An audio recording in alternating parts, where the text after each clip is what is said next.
Big breaking নিউজটো বিচাৰিছোঁ। এই মুহূৰ্তত কালি নামনি অসমত হোৱা প্ৰচণ্ড বতাহ ধুমুহাই তছনছ কৰি পেলাইছিল সকলোবিলাক। কোকৰাঝাৰত বহুতো লোকৰ বাসগৃহ তছনছ কৰি পেলাইছিল।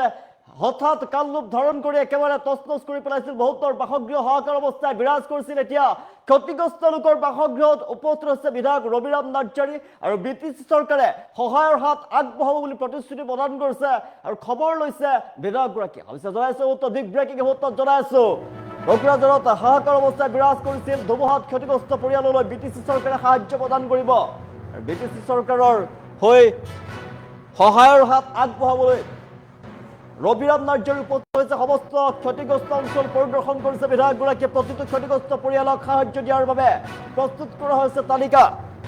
অৰ্থাৎ কালি অহা প্ৰচণ্ড ধুমুহা তছনছ কৰি পেলাইছিল সকলোবিলাক। কোকৰাঝাৰৰ বহু অঞ্চল তছনছ কৰি পেলাইছিল আৰু বহু লোকৰ ঘৰ দুৱাৰ বিধ্বস্ত কৰি পেলাইছিল। প্ৰলয়ংকাৰী ধুমুহাই ৭০-৮০ কিলোমিটাৰ বেগত আহিছিল। প্ৰচণ্ড বতাহ ধুমুহা হাহাকাৰ অৱস্থায় বিৰাজ কৰিছিল নামনি অসমৰ লগতে কোকৰাঝাৰতো। ইয়াৰ পিছতে ক্ষতিগ্ৰস্ত পৰিয়ালৰ চৰজমিন তদন্ত আৰম্ভ কৰিছে বিধায়কে। বিধায়ক ৰবিৰাম নাৰ্জাৰী বাসগৃহত উপস্থিত হৈছে। বিভিন্ন লোকৰ বাসগৃহত উপস্থিত হৈ তেওঁলোকৰ খবৰ লৈছে আৰু খবৰ লৈ ক্ষতিগ্ৰস্ত লোকক সহায়ৰ হাত আগবঢ়োৱাৰ প্ৰতিশ্ৰুতি প্ৰদান কৰিছে। BTC চৰকাৰে তেওঁলোকক সহায় কৰিব। আমি দৃষ্টান্ত দেখুৱাইছোঁ নামনি অসমত প্ৰচণ্ড ৰূপ ধাৰণ কৰিছিল। নামনি অসমৰ বিভিন্ন প্ৰান্তত কালিৰ দিনটো দেখিবলৈ পোৱা গৈছিল। নিশাৰ ভাগলৈকে প্ৰচণ্ড ধুমুহা বৰষুণৰ তাণ্ডৱ ক্ৰীড়া চলিছিল। ৭০ কিলোমিটাৰ বেগত আহিছিল প্ৰচণ্ড বতাহ বৰষুণ ধুমুহা আৰু তছনছ কৰি পেলাইছিল নামনি অসম। গোসাইগাঁও কচুগাঁৱত ভয়ংকৰ ৰূপ ধাৰণ কৰিছিলে আৰু ভয়ংকৰ ৰূপ ধাৰণ কৰিছিল প্ৰচণ্ড বতাহ ধুমুহাই। BTC চৰকাৰে ক্ষতিগ্ৰস্ত লোকক সহায় কৰিব বুলি প্ৰতিশ্ৰুতি প্ৰদান কৰিছে আৰু চৰকাৰৰ হৈ ৰবিৰাম নাৰ্জাৰী বিধায়ক ৰবিৰাম নাৰ্জাৰী উপস্থিত হৈছে বাসগৃহসমূহত। কালি দেখিবলৈ পোৱা গৈছিল বিভিন্ন লোকৰ বাসগৃহ তছনছ কৰি পেলাইছিল। প্ৰকাণ্ড ধুমুহা আহিছিলে, প্ৰকাণ্ড গছ উভালি পৰিছিলে। নামনি অসমত হাহাকাৰ পৰিৱেশ বিৰাজ কৰি দেখিবলৈ পোৱা গৈছিলে। বহুতো লোকৰ বাসগৃহ উৰুৱাই লৈ গৈছিল। মানুহৰ ঘৰৰ টিনপাত উৰুৱাই লৈ গৈছিল। ৪০০-৫০০ ফুট দূৰলৈ উৰুৱাই লৈ গৈছিল। তছনছ কৰি পেলাইছিল। মানুহৰ ঘৰৰ যি ভঁৰাল আছিলে ভঁৰালৰ টিনপাত উৰুৱাই লৈ যোৱাৰ বাবে ভঁৰালৰ অৱস্থা নাইকিয়া হৈ গৈছিল। মানুহৰ ধান থোৱা ভঁৰালত হাহাকাৰ অৱস্থায় বিৰাজ কৰিছিল। বতাহ ধুমুহাই তছনছ কৰি পেলাইছিল। সকলো ভাঙি চুৰমাৰ কৰি পেলাইছিল। বাসগৃহ ভাঙি চুৰমাৰ কৰি পেলাইছিল। মানুহৰ ভঁৰাল গোহালি গৃহ আৰু তাৰ পাছতে দেখিবলৈ পোৱা গৈছিল প্ৰকাণ্ড গছ উভালি পৰিছিল। বিদ্যুতৰ খুঁটা ভাঙি চুৰমাৰ হৈ পৰিছিল কালিৰ দিনটোত আৰু আন্ধাৰ পৰিৱেশ বিৰাজ কৰিছিল। অন্ধকাৰময় হৈ পৰিছিল সকলো প্ৰান্ত। নামনি অসমৰ প্ৰান্তে ভয়ংকৰ ধাৰণ কৰিছিল বতাহ ধুমুহাই আৰু সমান্তৰালভাৱে কোকৰাঝাৰত দেখিবলৈ পোৱা গৈছিল তীব্ৰ যান-জঁট দেখিবলৈ পোৱা গৈছিল। বৃহৎ গছ উভালি পৰিছিল। প্ৰচণ্ড যান-জঁটৰ সৃষ্টি হৈছিল। আন্ধাৰ পৰিৱেশে বিৰাজ কৰিছিল আৰু বিদ্যুৎ সেৱা ব্যাহত হৈ পৰিছিল। হাহাকাৰ অৱস্থায় বিৰাজ কৰিছিল। মুকলি আকাশৰ তলত কালি ত্ৰিপাল তৰি ৰাতিটো কটাবলগীয়া হৈছে বহু লোকে। কোকৰাঝাৰত হাহাকাৰ আমি কালি দৃষ্টান্ত কৰি গৈছোঁ। ক্ষতিগ্ৰস্ত হৈ পৰিছে বহুতো পৰিয়ালৰ মাজত হাহাকাৰ অৱস্থায় বিৰাজ কৰিছে। এতিয়াও এই পৰ্যন্তও মুকলি আকাশৰ তলত ত্ৰিপাল তৰি বসবাস কৰিবলগীয়া পৰিস্থিতিৰ সৃষ্টি হোৱা দেখিবলৈ পোৱা গৈছে আৰু সকলো পৰিয়ালকে BTC চৰকাৰে সহায় কৰিব। কালিৰ দিনটোত ক্ষতিগ্ৰস্ত হোৱা ধুমুহা বৰষুণত ক্ষতিগ্ৰস্ত হোৱা লোকক চৰকাৰে সহায় কৰিব। গোসাইগাঁও কচুগাঁৱত ভয়ংকৰ ধুমুহাৰ পৰিস্থিতি বুজ লোৱাৰ বাবে বৰ্তমান উপস্থিত হৈছে বিধায়ক ৰবিৰাম নাৰ্জাৰী। আমি দেখুৱাইছোঁ স্কুল গৃহ মানুহৰ বাসগৃহ ভাঙি তছনছ কৰি পেলাইছিল। মানুহৰ ভঁৰাল গৃহ গোহালি গৃহ তছনছ কৰি পেলাইছিল। চুৰমাৰ কৰি পেলাইছিল। বিদ্যুতৰ খুঁটা চুৰমাৰ কৰি পেলাই দেখিবলৈ পোৱা গৈছিল। বিদ্যুৎ তাঁৰ ছিঙি গৈছিল। তাৰ ফলত অন্ধকাৰময় পৰিৱেশে বিৰাজ কৰিছিল। সমগ্ৰ অঞ্চল জুৰি অন্ধকাৰ হৈ পৰিছিল আৰু হাহাকাৰ পৰিৱেশে বিৰাজ কৰিছিল। প্ৰচণ্ড বতাহ ধুমুহাত প্ৰকাণ্ড গছ উভালি পৰিছিলে। ৰাষ্ট্ৰীয় ঘাইপথত উভালি পৰিছিলে প্ৰকাণ্ড গছ। তাৰ ফলতে ঘণ্টাৰ পিছত ঘণ্টা আবদ্ধ হৈ পৰিছিল। হাহাকাৰ পৰিৱেশে বিৰাজ কৰিছিল, আবদ্ধ হৈ পৰিছিল। তীব্ৰ যান-জঁটৰ সৃষ্টি হোৱা দেখিবলৈ পোৱা গৈছিল। বিলাসী বাহন বাট আবদ্ধ হৈ পৰিছিল কালিৰ নিশাৰ ভাগত আৰু ভয়ংকৰ ধাৰণ কৰিছিল। বিজুলী ঢেৰেকনিৰ লগতে প্ৰচণ্ড বতাহ ধুমুহাৰ তাণ্ডৱ ক্ৰীড়া চলিছিল কালিৰ সমগ্ৰ নামনি অসমৰ লগতে কোকৰাঝাৰতো আৰু কোকৰাঝাৰত যিসকল বহুতো লোক ক্ষতিগ্ৰস্ত হৈ পৰিছে তেওঁলোকে হাহাকাৰ পৰিৱেশে বিৰাজ কৰিছে। তামোলৰ গছ ভাঙি পৰিছে। বৃহৎ গছ তেওঁলোকৰ ভাঙি পৰিছে। খেতি পথাৰত হাহাকাৰ অৱস্থায় বিৰাজ কৰিছে। খেতি পথাৰ ভাঙি চুৰমাৰ কৰি পেলাইছে। আমি দৃষ্টান্ত দেখুৱাইছোঁ প্ৰকাণ্ড গছ কালিৰ দিনটোত উভালি পৰিছিলে আৰু ধুমুহাত ক্ষতিগ্ৰস্ত পৰিয়ালে সহায় পাব। BTC চৰকাৰে সাহায্য প্ৰদান কৰিব। সমস্ত ক্ষতিগ্ৰস্ত অঞ্চল পৰিদৰ্শন কৰিছে বিধায়ক ৰবিৰাম নাৰ্জাৰীয়ে। প্ৰতিটো ক্ষতিগ্ৰস্ত পৰিয়ালক সাহায্য দিয়াৰ কথা ঘোষণা কৰিছে। প্ৰতিটো পৰিয়ালে সহায় পাব আৰু প্ৰস্তুত কৰিছে দীঘলীয়া তালিকা। হঠাৎ কাল ধুমুহাই তছনছ কৰি পেলাইছিল কোকৰাঝাৰৰ বহু অঞ্চল। বহু লোকৰ ঘৰ দুৱাৰ বিধ্বস্ত কৰিছিল প্ৰলয়ংকাৰী ধুমুহাই। আৰু ইয়াৰ পিছতেই ক্ষতিগ্ৰস্ত পৰিয়ালৰ চৰজমিন তদন্ত আৰম্ভ কৰিছে ইতিমধ্যে বিধায়কে। আৰু কালিৰ কিমান ভয়ানক আছিল, কিমান ভয়ংকৰ ধুমুহা আহিছিল আমি দৃশ্যাংশ দেখুৱাই আছোঁ। হঠাৎ কাল ধুমুহাই কোকৰাঝাৰ জিলাৰ বহু অঞ্চলত ব্যাপক ক্ষতি সাধন কৰিছে। প্ৰলয়ংকাৰী ধুমুহাৰ ফলত বহু লোকৰ ঘৰ দুৱাৰ সম্পূৰ্ণৰূপে বিধ্বস্ত হৈছে আৰু বহু পৰিয়াল বিপদৰ সন্মুখীন হৈছে। ধুমুহাৰ পিছতে গোসাইগাঁও সমষ্টিৰ জিলাৰ ৰবিৰাম নাৰ্জাৰী ক্ষতিগ্ৰস্ত অঞ্চলসমূহ পৰিদৰ্শন কৰিছে আৰু পৰিস্থিতি বুজ লৈছে। ক্ষতিগ্ৰস্ত পৰিয়ালসমূহৰ সৈতে সাক্ষাৎ কৰিছে আৰু শীঘ্ৰেই প্ৰয়োজনীয় যি সাহায্য প্ৰদান কৰাৰ কথা ঘোষণা কৰিছে। ব্ৰিটিছ চৰকাৰৰ ফালৰ পৰা ইতিমধ্যে ক্ষতিগ্ৰস্ত পৰিয়ালসমূহক সহায় কৰিবলৈ দীঘলীয়া তালিকা প্ৰস্তুত কৰিছে। প্ৰতিটো ক্ষতিগ্ৰস্ত পৰিয়াললৈ চৰকাৰী সাহায্য প্ৰদান কৰা হ'ব, তাৰ প্ৰতিশ্ৰুতি প্ৰদান কৰা হৈছে। ব্ৰিটিছ চৰকাৰৰ ফালৰ পৰা ইতিমধ্যে ক্ষতিগ্ৰস্ত পৰিয়ালসমূহক সহায় কৰিবলৈ তালিকা প্ৰস্তুত কৰা হৈছে। প্ৰতিটো ক্ষতিগ্ৰস্ত পৰিয়াললৈ চৰকাৰী সাহায্য প্ৰদান কৰা হ'ব বুলি বিধায়কগৰাকীয়ে জানিবলৈ দিছে, প্ৰতিশ্ৰুতি প্ৰদান কৰিছে। আৰু নিশ্চাংক দেখিছোঁ কালিৰ দিনটোত ভাঙিছে বাসগৃহ, নিজৰ আপোন ঘৰখন ভাঙি তছনছ কৰি পেলাইছিল বতাহ ধুমুহাই। আৰু তাৰ ফলতে দেখিবলৈ পোৱা গৈছে মুকলি আকাশৰ তলত ত্ৰিপাল তৰি থাকিবলগীয়া পৰিৱেশৰ সৃষ্টি হোৱা দেখিবলৈ পোৱা গৈছে। প্ৰকাণ্ড গছ উপলি পৰিছিল, ভাঙি চুৰমাৰ হৈছিল তেওঁলোকৰ বাসগৃহ। নিশাটো তেওঁলোকে অন্ধকাৰময় পৰিৱেশে বিৰাজ কৰিছিল, অন্ধকাৰতে তেওঁলোকে নিশাটো কটালে, ত্ৰিপাল তৰি থাকিবলগা অৱস্থাৰ সৃষ্টি হৈছিলে। আৰু তেওঁলোকক ক্ষতিগ্ৰস্ত পৰিয়ালসমূহক যথেষ্ট পৰিয়াল শ পৰিয়াল যিহেতু ক্ষতিগ্ৰস্ত হৈ পৰিছে কোকৰাঝাৰত, আৰু প্ৰতিটো পৰিয়ালকে সহায়ৰ হাত আগবঢ়োৱা হ'ব এই প্ৰতিশ্ৰুতি প্ৰদান কৰিছে বিধায়ক ৰবিৰাম নাৰ্জাৰীয়ে। BTC চৰকাৰে ক্ষতিগ্ৰস্ত পৰিয়ালক সহায় কৰিব বুলি জানিবলৈ দিছে। ধুমুহাৰ ফলত বহু পৰিয়ালৰ জীৱন যাপনত ব্যাহত হৈ পৰিছে, ব্যাঘাত জন্মিছে। স্থানীয় ৰাইজে শীঘ্ৰে সাহায্য পাব আৰু এই প্ৰতিশ্ৰুতি প্ৰদান কৰিছে এতিয়া BTC চৰকাৰৰ ফালৰ পৰা। আৰু বাসগৃহত গৈ প্ৰতিটো পৰিয়ালৰ খবৰ লৈছে এতিয়া ৰবিৰাম নাৰ্জাৰী। বিধায়কগৰাকী উপস্থিত হৈছে গোসাইগাঁৱৰ কচুগাঁৱত উপস্থিত হোৱা দেখিবলৈ পোৱা গৈছে। তাত ৰাইজৰ খবৰ লৈছে, ক্ষতিগ্ৰস্ত পৰিয়ালৰ সুখ দুখৰ সমভাগী হোৱা দেখিবলৈ পোৱা গৈছে। আৰু তেওঁলোকক ঘৰ নিৰ্মাণ কৰি দিয়া হ'ব, সহায়ৰ হাত BTC চৰকাৰে যিমান পাৰে তেওঁলোকক সহায় কৰিব আৰু প্ৰতিশ্ৰুতি প্ৰদান কৰা দেখিবলৈ পোৱা গৈছে। আমি দৃশ্যাংশ দেখুৱাইছোঁ কালিৰ দিনটোত দেখিবলৈ পোৱা গৈছিলে ভয়ংকৰ বতাহ ধুমুহা, নামনিত হাহাকাৰ অৱস্থাই বিৰাজ কৰিছে। বিশেষকৈ নামনি অসমত হাহাকাৰ পৰিৱেশ বিৰাজ কৰিছিল। প্ৰতিটো প্ৰান্ততে প্ৰচণ্ড বতাহ বৰষুণ, 70-80 কিলোমিটাৰ বেগত প্ৰচণ্ড বতাহ ধুমুহাই তছনছ কৰি পেলাইছিল সকলো। বহুতো লোকৰ পৰিয়াল ইতিমধ্যে বহুতো পৰিয়াল ক্ষতিগ্ৰস্ত হৈ পৰিছে, বহুতো পৰিয়ালৰ বাসগৃহ তছনছ কৰি পেলাইছিল প্ৰকাণ্ড ধুমুহাই। ইলেক্ট্ৰিক খুঁটা বাগৰি পৰিছিল। আমি দৃশ্যাংশ দেখুৱাইছোঁ কিমান প্ৰচণ্ড বেগত আহিছিল ধুমুহা, অনুমান কৰক 70 কিলোমিটাৰ বেগত অহা, 80 কিলোমিটাৰ বেগত অহা ঠাই ধুমুহাই প্ৰচণ্ড ৰূপ ধাৰণ কৰিছিলে। মানুহৰ বাসগৃহ ভাঙি পেলাইছিলে, তছনছ কৰি পেলাইছিলে। সোলাৰ যিটো খুঁটাৰ পেলাই দিছে, বাগৰাই পেলাই দিছে, ইলেক্ট্ৰিক খুঁটা বাগৰি পৰিছে, ভাঙি পৰিছে, প্ৰকাণ্ড গছ উভালি পৰিছে, বিদ্যুতৰ খুঁটা ভাঙি পৰিছে, তছনছ কৰি পেলাইছে। বিদ্যুতৰ তাঁৰ ছিঙি যোৱাৰ ফলতেই নিশাটো অন্ধকাৰত বুৰ গৈছিল কোকৰাঝাৰৰ বহুতো অঞ্চল। নিশাৰ ভাগত অন্ধকাৰত বুৰ গৈছিল কোকৰাঝাৰৰ বহুতো অঞ্চল আৰু মানুহৰ বাসগৃহ আৰু ধান থোৱা ভঁৰাল তছনছ কৰি পেলাইছিল বতাহ ধুমুহাই। প্ৰকাণ্ড গছ উভালি পৰিছিল। আমি দৃশ্যাংশ দেখুৱাইছোঁ কিমান প্ৰকাণ্ড গছ উভালি পৰিছিল, ৰাজপথত উভালি পৰিছিলে। আৰু বৰ্তমান BTC চৰকাৰে সহায়ৰ হাত আগবঢ়াব, তেওঁলোকে ক্ষতিগ্ৰস্ত লোকৰ বাসগৃহত উপস্থিত হৈছে বিধায়ক ৰবিৰাম নাৰ্জাৰীৰ ফালৰ পৰা প্ৰতিশ্ৰুতি প্ৰদান কৰা হৈছে। BTC চৰকাৰে প্ৰত্যেকটো পৰিয়ালক সহায় কৰিব, তেওঁলোকক সহায় কৰিব প্ৰতিশ্ৰুতি প্ৰদান কৰিছে। শীঘ্ৰেই তেওঁলোকক ৰেচন পাতি যি নিত্য প্ৰয়োজনীয় বস্তুৰ পৰা আৰম্ভ কৰি যিমান পাৰে সহায়ৰ হাত আগবঢ়াব বুলি তেওঁ প্ৰতিশ্ৰুতি প্ৰদান কৰিছে। ক্ষতিগ্ৰস্ত অঞ্চল পৰিদৰ্শন কৰিছে ৰবিৰাম নাৰ্জাৰীয়ে। গোসাইগাঁৱত প্ৰচণ্ড বতাহ ধুমুহা কালিৰ দিনটো দেখিবলৈ পোৱা গৈছিলে, নিশাৰ ভাগত দেখিবলৈ পোৱা গৈছিলে। কোকৰাঝাৰত হাহাকাৰ অৱস্থাই বিৰাজ কৰিছিলে, নামনি অসমত প্ৰচণ্ড ৰূপ ধাৰণ কৰিছিলে। অনুমান কৰক 70-80 কিলোমিটাৰ বেগত অহা প্ৰচণ্ড ধুমুহা কিমান ভয়ংকৰ হ'ব পাৰে। কালিৰ দিনটো দেখিবলৈ পোৱা গৈছিল, নিশাৰ ভাগলৈকে দেখিবলৈ পোৱা গৈছিলে, মাছ নিশালৈকে প্ৰচণ্ড বতাহ ধুমুহাৰ তাণ্ডৱ লীলা চলিছিলে। আৰু মানুহৰ ঘৰৰ টিনপাত উৰুৱাই লৈ গৈছিল, চালি উৰুৱাই লৈ গৈছিলে।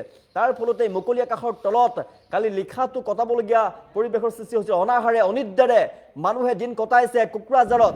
শ লোকৰ বাসগৃহত হাহাকাৰ অৱস্থাই বিৰাজ কৰিছে, বাসগৃহ তেওঁলোকৰ নাই, ভাঙি তছনছ কৰি পেলাইছে, মানুহৰ ভঁৰাল ভাঙি গৈছে আৰু ক্ষতিগ্ৰস্ত হৈ পৰিছে বহুতো শ পৰিয়াল যিহেতু ক্ষতিগ্ৰস্ত হৈ পৰিছে, তছনছ কৰি পেলাইছে ধুমুহাই তেওঁলোকৰ বাসগৃহ। আৰু প্ৰতিটো ক্ষতিগ্ৰস্ত লোককেই ধুমুহাত তছনছ কৰি পেলাইছিল, যিহেতু ধুমুহাত বিধ্বস্ত হোৱা ক্ষতিগ্ৰস্ত পৰিয়ালক BTC চৰকাৰে সহায়ৰ হাত আগবঢ়াব আৰু প্ৰতিশ্ৰুতি প্ৰদান কৰিছে BTC চৰকাৰৰ ফালৰ পৰা ৰবিৰাম নাৰ্জাৰীয়ে। গোসাইগাঁৱৰ কচুগাঁৱত উপস্থিত হৈ প্ৰত্যেকটো পৰিয়াললৈ সহায়ৰ হাত আগবঢ়োৱাৰ প্ৰতিশ্ৰুতি প্ৰদান কৰিছে আমি দৃশ্যাংশ দেখুৱাইছোঁ পুনৰবাৰ দৃশ্যাংশ আমি দেখুৱাই আছোঁ নামনি অসমত প্ৰচণ্ড বতাহ ধুমুহা বৰষুণৰ তাণ্ডৱ লীলা চলিছিলে কালিৰ দিনটোত হোৱা প্ৰচণ্ড বতাহ ধুমুহাই তছনছ কৰি পেলাইছিল সকলোবিলাক এফালৰ পৰা ভাঙি তছনছ কৰি পেলাইছিল একমাত্ৰ সংঘাৰী ৰূপ ধাৰণ কৰিছিল প্ৰকৃতিয়ে সংঘাৰী ৰূপ ধাৰণ কৰা দেখিবলৈ পোৱা গৈছিলে প্ৰকাণ্ড প্ৰকাণ্ড গছ উভলি পৰিছিলে হাহাকাৰময় অৱস্থায় বিৰাজ কৰিছিলে উৰুৱাই লৈ গৈছিল মানুহৰ ঘৰৰ চালি উৰুৱাই লৈ যোৱা দেখিবলৈ পোৱা গৈছিলে হাহাকাৰ অৱস্থায় বিৰাজ কৰিছিলে বহুতো লোক আঘাতপ্ৰাপ্ত হৈ পৰিছে কথমপি প্ৰাণ ৰক্ষা পৰিছে বহুতো লোক কথমপি প্ৰাণ ৰক্ষা পৰিছিল বহুতো লোকৰ হাহাকাৰ অৱস্থায় বিৰাজ কৰিছিল নামনি অসমত প্ৰচণ্ড বতাহ ধুমুহাৰ তাণ্ডৱ লীলা চলিছিলে আৰু কিমান ভয়ংকৰ হ'ব পাৰে অনুমান কৰক প্ৰকাণ্ড গছ উভলি পৰিছিল ৰাজপথত যান জঁটৰ সৃষ্টি হোৱা দেখিবলৈ পোৱা গৈছিল বিদ্যুতৰ তাঁৰ ছিঙি পৰিছিলে বিদ্যুতৰ খুঁটা তছনছ কৰি পেলাইছিল প্ৰচণ্ড বতাহ ধুমুহাই ৭০-৮০ কিলোমিটাৰ বেগত হোৱা প্ৰচণ্ড ধুমুহাই বিদ্যুতৰ খুঁটা ভাঙি চুৰমাৰ কৰি পেলাইছিল তাৰপিছত নিশাৰ ভাগতো নিশা অন্ধকাৰময় পৰিৱেশে বিৰাজ কৰিছিল আৰু অন্ধকাৰতেই নিশা মানুহে থাকিবলগীয়া পৰিৱেশৰ সৃষ্টি হৈছিল ত্ৰিপাল টানি তেওঁলোকে নিশাটো কটালে অনাশাৰে অনিদ্ৰাৰে দিন নিয়াব লগা হৈছে তেওঁলোকে ক্ষতিগ্ৰস্ত পৰিয়ালক সহায়ৰ হাত আগবঢ়োৱাৰ প্ৰতিশ্ৰুতি প্ৰদান কৰিছে ব্ৰিটিছ চৰকাৰৰ ফালৰ পৰা আৰু দৃশ্যাংশ দেখুৱাইছোঁ ৰবিৰাম নাৰ্জীয়ে বাসগৃহত উপস্থিত হৈছে আৰু BTC চৰকাৰে তেওঁলোকক যে সহায় কৰিব তাৰ প্ৰতিশ্ৰুতি প্ৰদান কৰিছে প্ৰতিটো পৰিয়ালকে BTC চৰকাৰে সহায় কৰিব চিন্তাৰ কোনো কাৰণ নাই ৰবিৰাম নাৰ্জীয়ে প্ৰতিটো পৰিয়ালৰ দুখৰ সমভাগী হোৱা দেখিবলৈ পৰিছে আৰু দৃশ্যাংশত দেখুৱাইছোঁ তছনছ কৰি পেলাইছে যিহেতু বাসগৃহ তছনছ কৰি পেলাইছে প্ৰকাণ্ড গছ উভলি পৰিছিলে মানুহৰ তামোল গছ ভাঙি গৈছে ভঁৰাল গৃহ ভাঙি গৈছে ঘৰৰ চালি উৰুৱাই লৈ গৈছে ত্ৰিপালৰ তলত কালি নিশাটো অনাহাৰে অনিদ্ৰাৰে মানুহে দিন কটাবলগীয়া পৰিৱেশৰ সৃষ্টি হোৱা দেখিবলৈ পোৱা গৈছে তাৰ পাছতেই এতিয়া ব্ৰিটিছ চৰকাৰে সহায় কৰিব ক্ষতিগ্ৰস্ত লোকক চিন্তাৰ কোনো কাৰণ নাই ৰবিৰাম নাৰ্জী উপস্থিত হৈছে বাসগৃহত বিভিন্ন লোকৰ বাসগৃহত উপস্থিত হৈছে তেওঁলোকৰ দুখৰ সমভাগী হোৱা দেখিবলৈ পোৱা গৈছে আৰু প্ৰত্যেকটো পৰিয়ালকে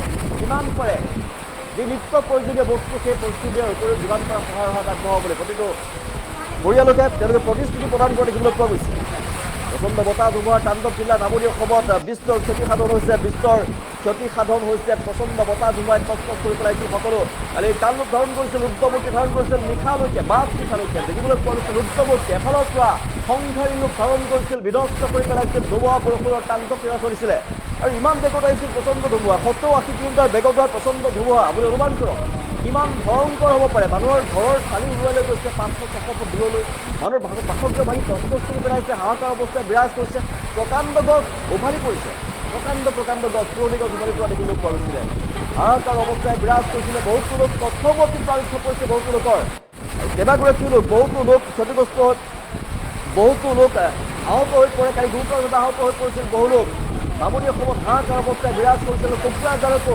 ক্ষতিগ্ৰস্ত হৈ পৰিছে শ বাসগৃহ তছনছ কৰি পেলাইছে ভাঙি পেলাইছে কোকৰাঝাৰত হাহাকাৰ অৱস্থায় বিৰাজ কৰা দেখিবলৈ পোৱা গৈছিল কোকৰাঝাৰত ব্ৰিটিছ চৰকাৰে প্ৰতিশ্ৰুতি প্ৰদান কৰিছে যে কোকৰাঝাৰত প্ৰতিটো পৰিয়ালে ধুমুহাত ক্ষতিগ্ৰস্ত প্ৰতিটো পৰিয়ালকে সাহায্য প্ৰদান কৰা হ'ব ক্ষতিগ্ৰস্ত পৰিয়ালক ব্ৰিটিছ চৰকাৰে প্ৰদান কৰিব সাহায্য গোসাইগাঁৱৰ কচুগাঁৱত ভয়ংকৰ ধুমুহা বহুতো পৰিয়াল যিহেতু তছনছ হৈ গৈছে হাহাকাৰ অৱস্থা বিৰাজ কৰিছে নিশাৰ ভাগত এতিয়ালৈকে ত্ৰিপালৰ তলত তেওঁলোকে বাস কৰিবলগীয়া পৰিস্থিতি সৃষ্টি হৈছে খাবলৈ একো নাই খাবলৈ বস্তু নাই তেওঁলোকৰ যিহেতু মৰে হয় কি নাম আপোনাৰ গুণেশ্বৰ নাৰ্জাৰী কিমান মুৰ্গী আছে ২০৬০টা আছিল কেনেকুৱা হ'ল চব মৰিছে ধুমুহাত কিমান টকা লছ হ'ব আপোনাৰ হ'ব মোটামুটি ৪-৫ লাখ মান ঘৰ বনাওঁতে এনেই ২.৫ লাখ টকা আছে আৰু ইয়াতে কষ্ট আছে মোৰ ৪০ দিন বহুত কাটিং কৰিছে এতিয়া এই পইচাখিনি আপুনি ক'ৰ পৰা লৈ ইণ্টাৰেষ্ট লৈছিলোঁ ২ লাখ টকা ইণ্টাৰেষ্টত আছিলোঁ হয় তো আৰু কি কৰিম কেনেকৈ দিব সেইটো চিন্তা লাগি আছে এই খোৱা বস্তুও নষ্ট হ'ল চব নষ্ট হ'ল আৰু খোৱা বস্তু দানা দিয়া কিবা বস্তু চব ভাঙিছে ইয়াৰ ভিতৰতে মুৰ্গীবিলাক এতিয়াও আছে এতিয়াও নাই চব মৰিছে পাব্লিকবিলাক লৈ গৈছে কোম্পানী মানুহবিলাক চাৰ্ভাই কৰিছে এতিয়া কি কৰিম পাব্লিকে এৰি দিছে খুব দুৰ্ভাগ্যজনক যোৱাকালি সন্ধিয়া হঠাৎকৈ আমি ধৰিব নোৱাৰাকৈ চাইক্লন যিটো আহিলে আমাৰ পশ্চিম উত্তৰ এই মানে দিশৰ পৰা এতিয়া যিখিনি ৰিপৰ্ট আমি যোৱাকালি পালো সন্ধিয়া আৰু এন্ধাৰ হোৱাৰ কাৰণে আমি ফিল্ডত যিহেতু আহিব নোৱাৰিলো কিন্তু মানুহবিলাকৰ পৰা যিখিনি আমি যোৱাকালি ইনফৰমেশ্যন পাইছিলো সেই মৰ্মে মই আজি মোৰ যিটো থিম আছে আমাৰ কচুগাঁৱৰ ব্লক কমিটিৰ যিবিলাক বিপিএফৰ মোৰ কৰ্মী আছে মই তেখেতসকলক লগত লৈ পেলাই গোটেই কচুগাঁও সমষ্টিৰ আমাৰ এফেক্টেড এলেকাবিলাকত মই প্ৰথম ঘূৰি ঘূৰি আমাৰ য'ত য'ত নেকি ক্ষতি হৈছে, ক্ষতিগ্ৰস্ত এলেকাবিলাকৰ যিমানখিনি ক্ষতি হৈছে সেইবিলাক বুজ ল'বৰ কাৰণে মই ঘূৰি আছো। আৰু মই যোৱাকালি সন্ধিয়া আমাৰ এই খবৰটো পোৱাৰ লগে লগে আমাৰ এই যিহেতু এফেক্টেড এলেকাটো চানপান ৰেঞ্জ কচুগাঁও ফৰেষ্ট ডিভিজনৰ অধীনত আছে। এই চানপান ৰেঞ্জৰ ৰেঞ্জাৰ মানে তেওঁ বিশ্বজিৎ তেওঁ আছে বসুমতাৰী। মই তেখেতক ফোন কৰিলো যে অহাকালি আৰু পাৰিলে ৰাতিৰ ভিতৰতে য'ত য'ত এনেকুৱা ধৰণৰ ক্ষতি হৈছে এই ক্ষতিগ্ৰস্ত এলেকাবিলাকৰ খবৰটো ল'বৰ কাৰণে আপোনালোকে ফিল্ডত নামি যাওক বুলি মই তেওঁলোকক নিৰ্দেশ ৰাতিৰ ভিতৰতে মই দিছিলো। আৰু তেখেতসকলে আজি প্ৰায় এওঁলোকৰ ৰেঞ্জৰ অধীনস্থ গাঁওবিলাকত সোমাই যিবিলাক ক্ষয়ক্ষতি হৈছে এইবিলাকৰ একেবাৰে তেওঁলোকে লিষ্ট কৰি আছে, চাই আছে, ভিজুৱেল ফটোবিলাক লৈ আছে। আৰু নিজৰ ফালৰ পৰাও আমাৰো BCDC যিবিলাক চেয়াৰমেন আছে, মেম্বাৰসকল আছে গাঁৱে গাঁৱে, আৰু দলীয় মোৰ BPF যিবিলাক কৰ্মীসকল আছে তেখেতসকলক নিৰ্দেশ দিয়া আছে। আৰু তেওঁলোকেও আজি ৰাতিপুৱাৰ ভাগৰ পৰাই যোৱাকালি সন্ধিয়াও তেওঁলোকে এনে সোমালে, কিন্তু লিষ্টটো তেওঁলোকে প্ৰস্তুত কৰিব নোৱাৰিলে। কিন্তু ৰাতিপুৱাৰ ভাগত গাঁৱে গাঁৱে ঘৰে ঘৰে সোমাই কাৰ কেনেকুৱা ধৰণৰ কিমানখিনি ক্ষতি হৈছে এইবিলাক এওঁলোকে পৰা চাই আছে, লিষ্টবিলাক বনাই আছে, ময়ো চাই আছো। এতিয়া খবৰটো হৈছে কি যে অকল কচুগাঁও সমষ্টিৰ এই যিখিনি অঞ্চলত ক্ষতিগ্ৰস্ত হৈছে ইয়াৰ বাহিৰেও যেহেতু ধুমুহাটো একেবাৰে আমাৰ মানে কি কয় দতমা MCLA সমষ্টি আৰু বনৰগাঁও MCLA সমষ্টি ক'বলৈ গ'লে যিটো অঞ্চল এতিয়া ক্ষতিগ্ৰস্ত হৈছে, নতুনকৈ আমাৰ যিটো দতমা সমষ্টি হিচাপে মই য'ত নেকি খেলি পেলাই এতিয়া MLA হৈছো, এই দতমা সমষ্টিৰ গোটেই অঞ্চলটো কভাৰ হৈছে। গোটেই দতমা সমষ্টিৰ মানে অঞ্চলতে এই ক্ষতিগ্ৰস্তটো হৈছে। সেইফালে আমাৰ দতমা অঞ্চলত ক্ষতিগ্ৰস্ত হোৱা অঞ্চলবিলাকত দতমাৰ EM প্ৰকাশ বসুমতাৰী তেওঁ ঘূৰি ঘূৰি চাই আছে, খবৰ লৈ আছে, লিষ্টবিলাক বনাই আছে। বনৰগাঁও BTC সমষ্টিৰ কিনিটো আমাৰ বনৰগাঁৱৰ MCLA জুবিৰাজ বসুমতাৰী তেওঁ চাই আছে। মই তেখেতসকলক অলৰেডি যোগাযোগ কৰি পেলাই এইখিনি কাম কৰিবৰ কাৰণে নিৰ্দেশ দিছো। আৰু আমাৰ চাৰ্কেল অফিচাৰ যিহেতু দতমা চাৰ্কেল অফিচাৰ পৰে দতমা আৰু বনৰগাঁও MCLA সমষ্টিটো, চাৰ্কেল অফিচাৰ বিলাকক লগত লৈ তেওঁলোকে ঘূৰি আছে।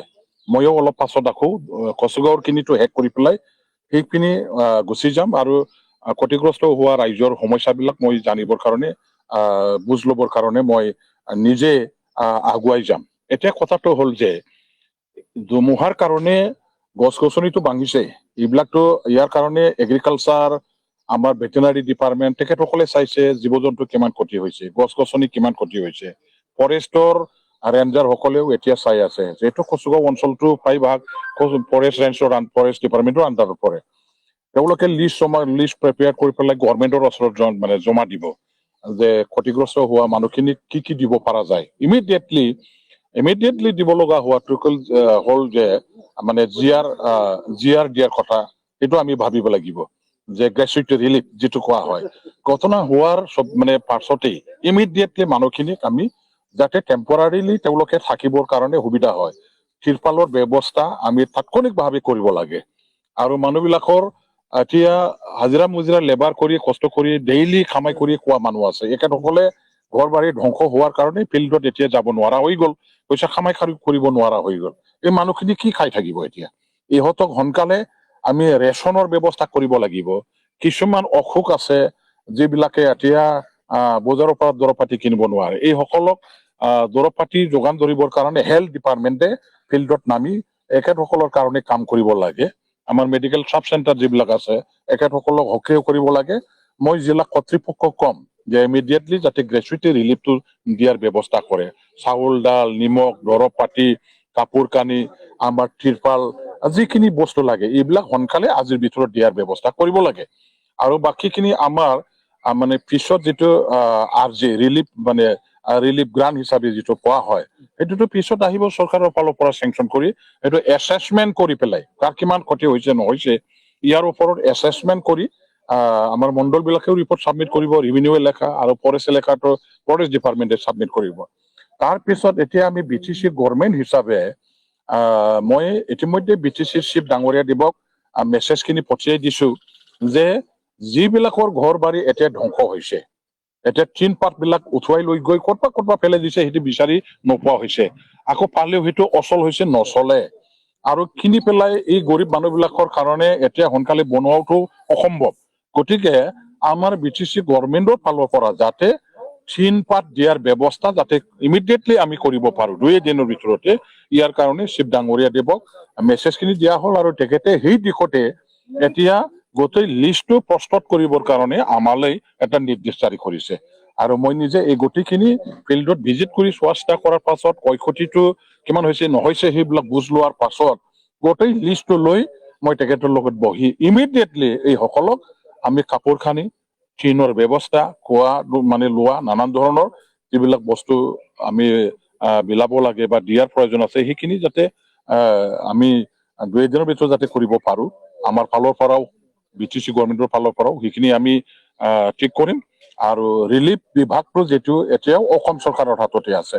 অসম চৰকাৰৰ এজেঞ্চি হিচাপে যেহেতু DC অফিচ আছে, DC মহোদয়ক মই অলৰেডি কথা পাতি পেলাই কৈছো যে ইমিডিয়েটলি ত্ৰিপাল, চাউল দাল, নিমখ, দৰৱ পাতি এইবিলাক কাপোৰ কানি দিয়াৰ ব্যৱস্থা আজিৰ ভিতৰত কৰিব লাগে বুলি মই তেখেতক কৈছো। আৰু তেখেতে চাৰ্কেল অফিচাৰ বিলাকৰ পৰা ৰিপৰ্ট বিচাৰি আছে। এইখিনি ৰিপৰ্টটো হোৱাৰ পাছত মই আশা ৰাখিছো যে DC মহোদয়ৰ পৰাও, ৰিলিফ ফাণ্ডৰ পৰাও, অসম চৰকাৰৰ ফালৰ পৰা এইখিনি দিয়াৰ ব্যৱস্থা নিশ্চয় কৰিব। আমি আজি দুখ প্ৰকাশ কৰিছো যে প্ৰাকৃতিক দুৰ্যোগ, এতিয়া আমি দুখ প্ৰকাশ কৰাৰ বাহিৰে বেলেগ একো আমাৰ ইয়াৰ লগত যুঁজ দিব পৰা তেনেকুৱা নাই। হয়, দুৰ্ভগীয়া মানুহবিলাকৰ ওচৰত আমি একেলগে থিয় দিব লাগিব, এখেতসকলৰ সমস্যা আমি বুজ ল'ব লাগিব, ছাপৰ্ট দিব লাগিব, এওঁলোকৰ কাষত আমি থিয় দিব লাগিব। ইয়াৰ কাৰণে মই এওঁলোকৰ দুখৰ ভাগ ল'বৰ কাৰণে, এখেতসকলৰ ওচৰত থিয় দিবৰ কাৰণে, দুৰ্যোগৰ সময়ত এওঁলোক মাত্ৰ নহয়, ময়ো আছো, আমি আছো, চবেই আছে, ডিপাৰ্টমেণ্ট আছে, আমাৰ BTC চৰকাৰ আছে, হাগ্ৰামা মহিলাৰী ডাঙৰীয়া আছে। সেইখিনিতো আজি ৰাইজৰ মাজত আহি মই প্ৰকাশ কৰিছো বা মই সেইটো দেখুৱাই দি আছো, আৰু সেইটো আমি কৰি থাকিম। ৰাইজৰ লগত মই আছো। ৰাইজ চিন্তা কৰিব নালাগে, হয় দুৰ্যোগ হৈছে, এই দুৰ্যোগৰ পৰা ৰাইজক বচোৱাটো আমাৰ চৰকাৰৰ দায়িত্ব, মোৰ দায়িত্ব, আৰু হাগ্ৰামা মহিলা ডাঙৰীয়া টিমে